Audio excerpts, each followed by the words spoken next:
జై భీమ్ జై భీమ్ జై భీమ్ అంటారు. అన్నివ్వండి, ఏం కాదు, జై భీమ్ అన్నివ్వండి, నో ప్రాబ్లం. మీరేమనాలి తెలుసా? జై భీమ్ కు పైన కూడా ఉన్నాడు నా రాజు, మై కింగ్ అని చెప్పండి. ఆ భీమును నిలబెట్టింది నీ రాజు.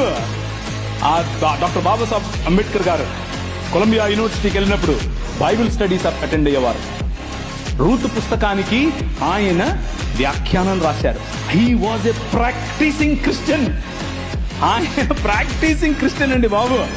ఆయన ఒకరోజు 3 లక్షల మందితో కలిసి నేను బాప్తిజం తీసుకుంటాను అని చెప్పి ముందుకొచ్చి ఫోన్ మన మెథడిస్ట్ సంఘంలో ఉన్నటువంటి బిషప్ గారికి చెప్తే, బిషప్ గారు దానికి కావలసినటువంటి పనులన్నీ వసతులన్నీ ఏర్పాటు చేసుకునే క్రమంలో నెహ్రూ గారు ఫోన్ చేశారు. నెహ్రూ గారు ఫోన్ చేసి, ఏంటండి మీరు ఇలా చేస్తున్నారంట, ఇలా చేస్తే మీకు ఈ పొలిటికల్ అపోజిషన్ ఎక్కువైపోతుందని చెప్పాడు. ఎప్పుడైతే మనోళ్ళు